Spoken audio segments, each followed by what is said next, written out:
Voltei, galera! Agora a gente vai falar um pouco sobre riscos químicos, beleza? Falamos na outra aula sobre riscos físicos, né? Os agentes que compõem esses riscos físicos. E nessa aula nós vamos falar um pouco sobre os agentes que compõem os riscos químicos. Lembrando que cada um desses riscos tem uma certa natureza. Os riscos físicos vão ser lá o ruído, o calor, a umidade, a vibração, as radiações, certo?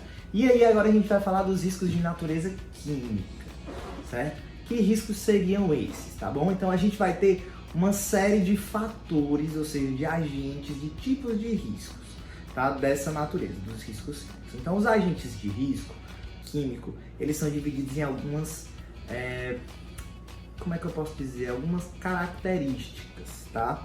Por exemplo, existem agentes químicos que eles são substâncias químicas em geral, certo? Então, por exemplo, as substâncias químicas em geral, elas vão ser substâncias químicas normalmente no estado líquido. Então, vamos lá. Vão desde substâncias perigosas a substâncias não perigosas, tá? Então, quais seriam as substâncias não perigosas? Por exemplo, um detergente da nossa casa. Ele é um produto químico, ali existe um certo risco químico nele, só que ele é um produto não perigoso, digamos assim. Ou seja, ele não leva normalmente a grandes perigos, tá certo? Então, normalmente a pessoa que tem um pouco de sensibilidade na pele vai ter aqui umas pequenas dermatites, mas não vai acabar acarretando em algo muito grave, viu, Zé? Vai ser uma coisa mais tranquila, seja um produto não perigoso. Mas ao mesmo tempo existem produtos químicos, certo? Como ácidos, como agentes corrosivos, certo? Que são produtos químicos líquidos, certo? E que são substâncias químicas de maneira, em geral, que podem ser corrosivas, tóxicas, podem ser explosivas, inflamáveis, tá certo? Então, existem algumas substâncias químicas de natureza líquida, tá? Então, vamos lá definir assim, certo? Natureza líquida mesmo, que elas são não perigosas e perigosas. E aí, elas compõem um determinado tipo de agentes químicos. E aí, vai ter uma série de consequências desses agentes, né? Aí vamos ter os ácidos, vamos ter as bases, vamos ter os agentes corrosivos, os agentes que podem influenciar no meio ambiente, certo? Então tem uma série de tipos de agentes físicos dessa natureza. Ao mesmo tempo existem outras substâncias químicas em geral que são de natureza sólida, certo? Então existem produtos como, por exemplo, outro produto químico que é dessa mesma natureza, não perigoso e que é muito utilizado por nós, produto químico, um sabão sólido.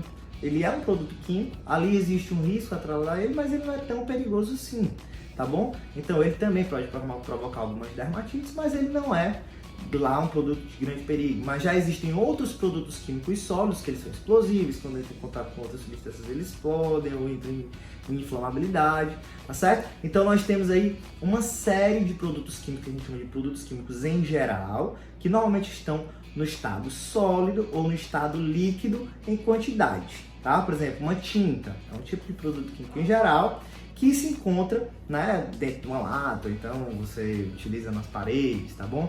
Ao mesmo tempo você tem também alguns outros produtos químicos que estão em formato sólido, tá certo? A gente vai focar esse vídeo mais no que a gente chama de aerodispersóides, tá? E dos que a gente chama de gases e vapores, tá? A gente vai tentar trazer essa diferença entre gases e vapores e os diferentes tipos de aerodispersóides, tá certo? Vamos começar pelos gases e vapores. Gente, essas duas figuras, esses dois agentes, os gases e os vapores, normalmente eles são utilizados, essa nomenclatura gases e vapores, eles são utilizados de forma errada, certo? E a depender de quem esteja falando daquilo. Então a gente muitas vezes usa a palavra gás, usa a palavra vapor, sem saber bem o que é o que. Tá bom? Então eu jogo essa pergunta para vocês. Qual é a diferença que vocês acham que existe entre gases e vapores? Vou deixar vocês pensando 5 segundinhos. Pensaram? 5 segundos? Conseguiram falar, pensar em alguma coisa? Vamos lá. Gases, certo? E vapores, eles têm uma diferença muito básica, muito clássica, certo? É o seguinte, o gás, ele a temperatura e a pressões e a condições normais, certo? De temperatura e pressão, ele já é um gás, certo? Então, costumo sempre lembrar da seguinte coisa: o oxigênio que a gente respira, certo? Ele é ou não já é um gás? Então, quando a gente respira o ar, esse ar ele possui um percentual de oxigênio, que é na faixa de 21%, o restante é nitrogênio e outras partículas, tá certo? Então, esse ar que nós respiramos, ele contém vários gases, certo? Que já são gasosos a temperatura e pressão ambiente, tá bom? Então, quando nós respiramos ar, nós respiramos oxigênio, que é um gás, tá? Do mesmo jeito, o próprio nitrogênio que vem dentro desse ar, tá certo? E assim sucessivamente. Existem outros tipos de gases na atmosfera, gás ozônio, gás hélio, gás próprio nitrogênio. Então tem uma série de outros gases, CO2, CO, todos esses agentes são gases. Por quê? Porque eles estão na natureza, nas condições normais de temperatura e pressão, na forma gasosa, tá certo? E o que seriam, portanto, os vapores, que a gente usa tanto como se fosse a mesma coisa, tá? O vapor, gente, é aquilo que se desprende de um outro agente que esteja na natureza líquida ou sólida. Então vamos imaginar aquelas substâncias químicas em geral que a gente acabou por citar no início do vídeo, certo? Por exemplo, vamos falar na gasolina. A gasolina é uma substância química em geral, certo? E aí, galera, o que acontece? Por que quando a gente tá perto de gasolina, a gente sente o odor da gasolina? Do mesmo jeito com o álcool, do mesmo jeito com uma série de outros produtos químicos, você sente o cheiro daquele produto. O que está acontecendo ali para você sentir aquele cheiro?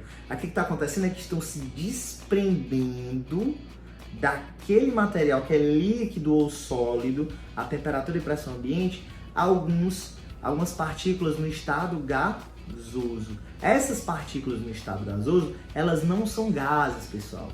Elas são o quê? Vapores daquela substância química que está lá que está exalando aqueles odores. E no caso, aqueles odores seriam, na verdade, concentração em massa de vapores. Tá? Então, basicamente, essa é a diferença. O que sai da gasolina, certo? Não é um gás. É o gás da gasolina, não. Ele é o vapor de gasolina, é o vapor de álcool, é o vapor de NaCl, não, de NaCl não, mas de NaOH, o vapor da substância química em específico. Uma concentração, uma transferência de massa que está acontecendo ali da substância química no estado líquido ou sólido para o ar em estado gasoso. Tá? Então ele está se vaporizando. Isso acontece muito, por exemplo, com quem? Com a água. Se você parar para observar, se você jogar água em cima de uma mesa, com o tempo ela vai secar, né? Foi o que aconteceu com a água. Ela saiu do estado líquido para o estado gasoso. Em forma de quê? De gás? Não, de vapor. Ali não é, viu, Zé? Sabia? Que aquilo ali não é gás, aquilo ali é vapor de água. Tá? Então a água, ela, como é que a gente chama? Quando a água vai lá e ela seca, ela evapora, né, gente? Então, o nome evaporar é se transformar em vapor, tá? Então, não é se transformar em gás, porque se fosse se transformar em gás, era engasificar, digamos assim, mas não é esse o nome é evaporar, é se transformar em vapor. E existe aí, gente, também atrelado a isso, uma questão de potencial de transformação em vapor, que a gente chama de volatilidade, ou de pressão de vapor de cada substância. Então vamos parar para analisar. Se eu jogo água e jogo álcool em cima de uma mesa também, de novo, vamos lá. O que seca primeiro, gente? Vamos pensar. Vocês se ligam, né? Quem é que seca primeiro? O álcool, ele seca primeiro do que a água, certo? Por quê? Porque ele tem um potencial de volatilização, ou seja, de transformação do estado líquido em vapor mais forte do que o da água, tá certo? Então o que acontece? A água, ela evapora mais lentamente do que o álcool. Então esse cara aqui, que é o álcool, ele tem maior pressão de vapor, tá bom? Então ele evapora mais, com mais força. Ele gera, por exemplo, se eu estivesse colocando ele dentro de um recipiente fechado, ele geraria, os vapores ali gerariam mais pressão do que se eu tivesse num recipiente fechado com água, tá? Então eu tenho uma pressão de vapor maior, uma volatilidade maior. Do mesmo jeito é com a gasolina. Por que a gente sente o cheiro forte do combustível? Porque ele volatiliza muito rápido, ele seca muito rápido, ele evapora muito rápido, tá? Então o que acontece? Muitas vezes, às vezes, a gente tem falando aqui um pouco sobre essa parte de riscos químicos e misturas, por exemplo, se você tem uma mistura de produtos químicos, certo? Eu posso ter uma proporção de 10% de um produto A para 90% de um produto B. Só que aquilo ali é dentro da concentração da massa líquida.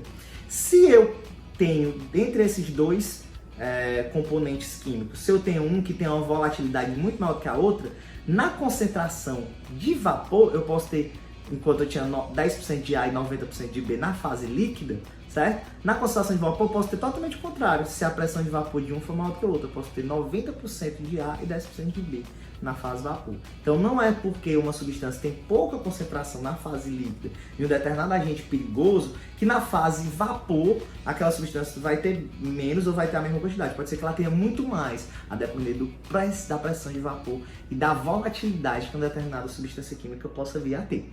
Tá bom, gente? Então, percebam a diferença entre gases e vapores. Os gases são substâncias em estado gasoso, viu, Zé? São substâncias em estado gasoso nas condições normais de temperatura e pressão atmosférica, tá? Do mesmo jeito, os vapores, nas condições de temperatura e pressão, eles são o quê? Líquidos, certo? Conforme o tempo vai passando e as condições vão acontecendo, ele vai evaporando, tá? Então, o desprendimento da fase líquida para a fase vapor, a gente chama de quê? De evaporação, ou vaporização, ou volatilização e formação de vapores de uma determinada substância química, tá bom? Então, gases, vapores, está muito claro, acredito, para vocês, tá bom? Vamos falar agora da outra categoria, certo? Que é quem? São os aerodispersóides, tá? Esses aerodispersóides, eles têm 4 tipos, tá bom? Então vamos lá, a gente tinha substância química em geral, tinha gases e vapores, temos aerodispersóides que estão disponibilizados em 4 tipos, tá bom? Esses 4 tipos são quem? Poeiras, certo? Fumos, névoas e neblinas, tá certo? Então a gente vai tentar identificar o que são esses 4 tipos, certo? De agentes aerodispersóides, certo?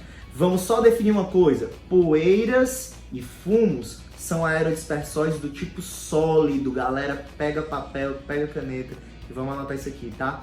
As neblinas e as névoas são aerodispersóides do tipo líquido, beleza? Então eu vou ter poeiras, fumos no estado sólido, no estado líquido, viu, Zé? Neblinas e névoas, tá bom? Então vamos primeiro falar nos aerodispersóides de maneira geral, tá bom? O que são aerodispersóides? São substâncias, são partículas que estão aerodispersas, como o próprio nome já diz. O que quer dizer isso, professor? Aerodispersa é algo que está disperso no ar, tá bom? Então, um aerodispersóide é um tipo de partícula que está disperso no ar, certo? A mais característica dentre elas é exatamente a primeira que eu citei para vocês, que é justamente a poeira, tá bom? Então, eu tenho vários tipos de poeiras, tá certo? Eu tenho poeira, por exemplo, de pó de serra, de madeira, eu tenho poeira de calcário, eu tenho poeira vegetal, eu tenho poeira de cal, eu tenho poeiras de vários tipos, tá bom? Eu tenho N tipos de poeiras, especialmente as poeiras que a gente chama de poeiras minerais, tá certo? Então essas poeiras, elas causam uma série de problemas. Aonde, gente? Especificamente aonde? No nosso trato respiratório, tá certo? Então, existem algumas frações de tamanhos de partículas que acabam por prejudicar todo o nosso trato respiratório. Vamos fazer o seguinte, vamos fazer um exercício de tentar entender o nosso trato respiratório, já que nós estamos falando aqui de aerodispersóides, de partículas que a gente vai acabar por inalar, certo? No caso das poeiras em específico, certo? O que a gente tem? A depender do tamanho da partícula, certo? Ela vai ficar retida em uma determinada parte do nosso corpo, tá? Então a gente vai ter partículas um pouco maiores, certo? Que vão ficar retidas aonde? Nos pelinhos do nosso nariz, tá bom? Essas partículas um pouco maiores que irão ficar retidas nos pelos do nosso nariz, elas são a menor preocupação que a gente deve ter, tá? No entanto, partículas ainda menores de poeiras, por exemplo, elas vão ficar o quê? Instaladas no nosso trato respiratório, vai ficar filtrada aqui, ó, na nossa laringe, tá bom? Então ela vai ser filtrada aqui, também não são frações para a gente ficar tão preocupado assim, porque vai acabar sendo expelida de alguma forma. No entanto, o que a gente tem que se preocupar mais é o que a gente chama de fração respirável, certo? Que seria, são partículas tão pequenas de aerospersóides que elas vão se depositar onde? Nos nossos pulmões, tá bom? E a partir do momento que eu pego uma partícula sólida e eu insiro ela no meu pulmão, ela dificilmente vai ser expelida dali. Então o que acaba por acontecer? Acaba que o nosso pulmão fica cheio de partículas sólidas. O que acontece quando eu tenho uma coisa que é para ser flexível, certo? E eu ali deposito partículas sólidas nele, tá? Porque o pulmão, vocês sabem, né? Ele precisa se expandir e contrair. O meu não faz isso, do Zé eu não sei. Mas ele precisa se expandir e precisa contrair. Ele precisa expandir e precisa contrair. Ou seja, ele precisa ser algo que é maleável, né? Ou seja, no momento em que eu coloco para dentro dele, nessas frações menores, partículas sólidas, esse pulmão, se tiver uma concentração muito grande, ele vai ficar o que? Rígido. E aí a dificuldade de expandir e de contrair vai se tornar cada vez maior. Se você tem exposição muito alta, a concentrações muito grandes, em grandes períodos de tempo, durante muitos anos, o que pode acontecer? Um enrijecimento pulmonar. Certo? E esse enrijecimento ele é uma doença crônica, gente, não tem cura, não tem como resolver. No máximo, a fisioterapiazinha resolve. Então, se você, por exemplo, tem contato com poeira de sílica, que é basicamente poeira de areia, né? Poeira de pedra. Então, o pessoal que trabalha com pedreiras, por exemplo, certo? Tem muita exposição à poeira de sílica. Se não houver um controle dessa produção de poeiras, se não houver o uso de equipamento de proteção individual, no caso qual seria a própria máscara, né? Máscara com filtros nesse caso, tá? Ou então até máscaras do tipo FF2, tá? Essas máscaras elas vão fazer o que? Elas vão filtrar, certo? Essa entrada de poeiras no nosso trato respiratório e vão filtrar especificamente, e a gente procura que isso aconteça com essas partículas menores que vão evitar de ser depositadas nos nossos pulmões. Esse enrijecimento pulmonar, no caso da sílica, ele tem um nome. O nome dessa doença é silicose, tá? Então a silicose é uma pneumoconiose, certo? Ou seja, é um tipo de doença como é que pode dizer? É um tipo de doença que dá nos pulmões, tá? Um tipo de doença que dá nos pulmões, que é basicamente um enrijecimento do pulmão, tá bom? Do mesmo jeito acontece com outros tipos de poeiras que possam ser inaladas, que tenham essa característica, mas a silicose ela é muito característica desse tipo de situação. Você respira ela, tá? E ela vai o seu pulmão ficar mais rígido com o tempo, tá bom? Existem outros tipos de poeiras desse tipo, poeiras minerais desse tipo, por exemplo, o asbesto, né? O asbesto ou amianto, tá bom? Ele vai dar vazão a doença chamada asbestose, ou seja, é um tipo de doença que é oriunda desse tipo de poeira, e normalmente ela evolui para câncer, evolui para outros tipos de doença, tá? A asbestose ela ficou muito comum, acho que na década de 70, na década de 80 no Brasil e no mundo inteiro, porque eram utilizados muito telhas de amianto, caixas d'água de amianto, então tinham vários tipos de materiais que eram feitos com amianto. Até copa a galera fazia com amianto. Por quê? Porque o amianto é um material muito rígido, ele aguenta muita temperatura, então barato. Então tudo era feito com amianto. Telha de amianto, caixa d'água de amianto, tudo era feito com amianto.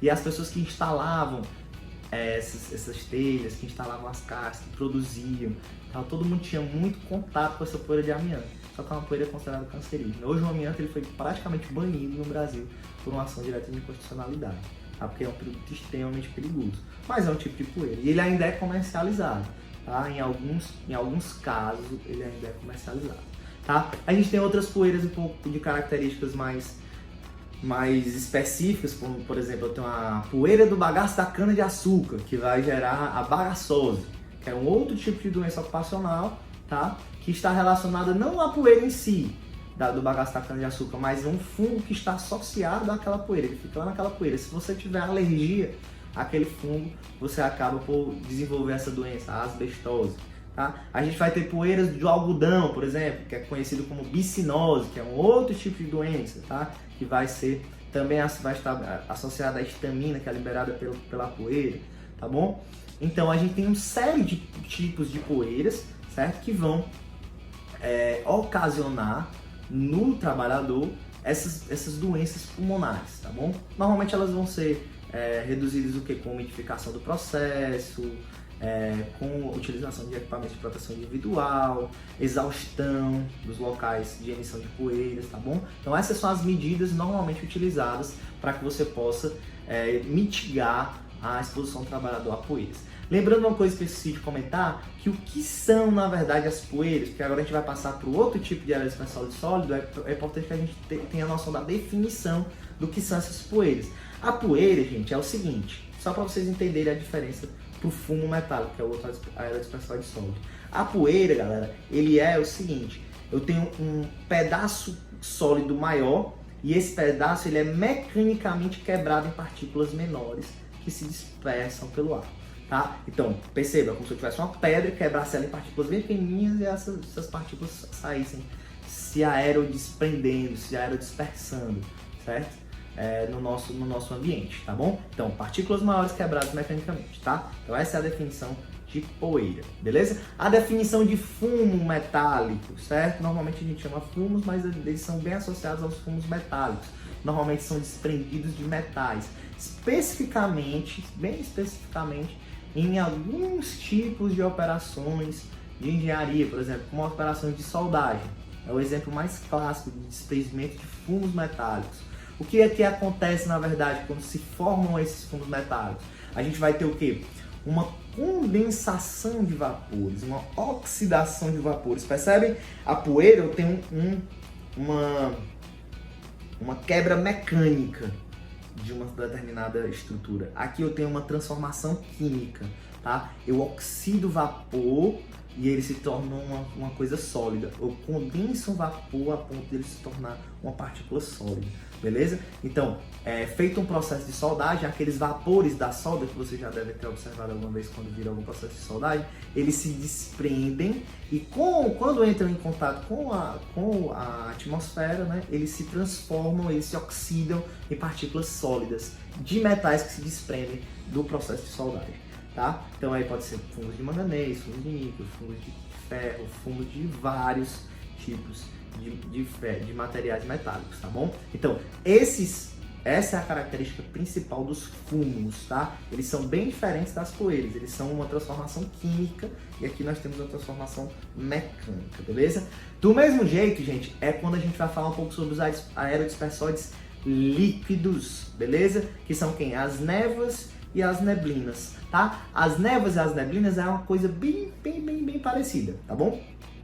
O que nós vamos ter? Aerodispersóides líquidos que são gerados a partir de uma quebra mecânica, de um processo de spray de uma determinada quantidade de líquido, e o outro é um processo também químico, tá? De oxidação de vapores.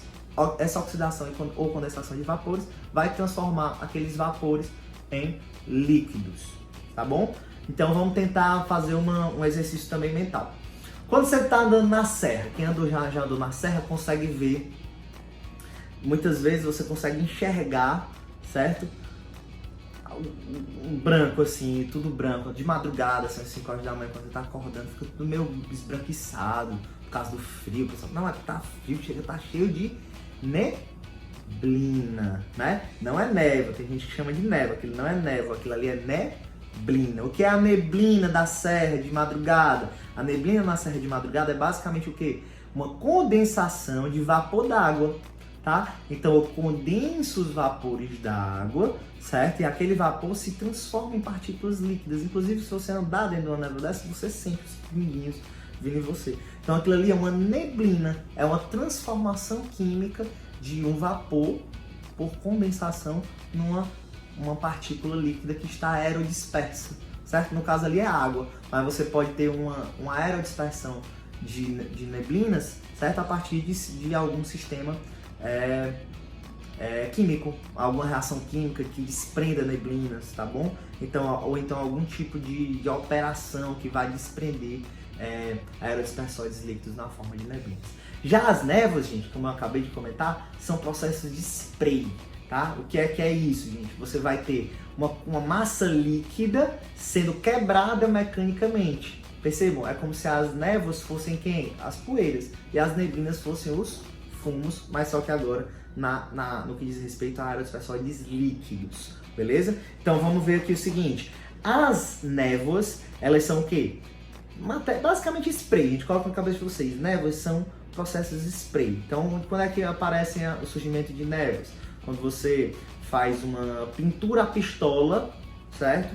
Com uma pistola pneumática, certo? Aquelas pistolas de automobilística, de pintar carro. Aquilo que tem? Eu tenho uma massa líquida de tinta dentro da pistola. Quando eu aperto por uma parte de pressão pneumática, você faz o que? Uma dispersão de partículas pequenininhas de tinta. E aquilo ali vai pintando o carro. Tá? Do mesmo jeito é com processos de spray, do mesmo jeito eu tenho processos de borrifação de agrotóxicos, certo? Então eu coloco a massa líquida nas bombas costais dos trabalhadores da agricultura e eles vão lá e vão injetando aquele veneno, né? Aquele agrotóxico, aquele defensivo agrícola, né? Nos alimentos para poder fazer com que eles não sejam atacados pelas pragas, tá certo? Então ali ele está formando névoas, está formando névoas de defensivos agrícolas. Do mesmo jeito estão formando névoas de tintas e formando névoas de algum outro processo tipo spray. Beleza, galera? Então vamos lá, só para a gente recapitular e fechar. Nós temos substâncias químicas em geral, nós temos gases e vapores, vocês já devem estar sabendo direitinho essa diferença, e nós temos também os aerodispersóides, sejam eles sólidos ou líquidos. Os sólidos eu vou ter a poeira e os fumos, já os aerodispersóides líquidos nós vamos ter, por exemplo, as névoas e as neblinas. Beleza, galera? Fechamos, esses são os agentes químicos. Valeu!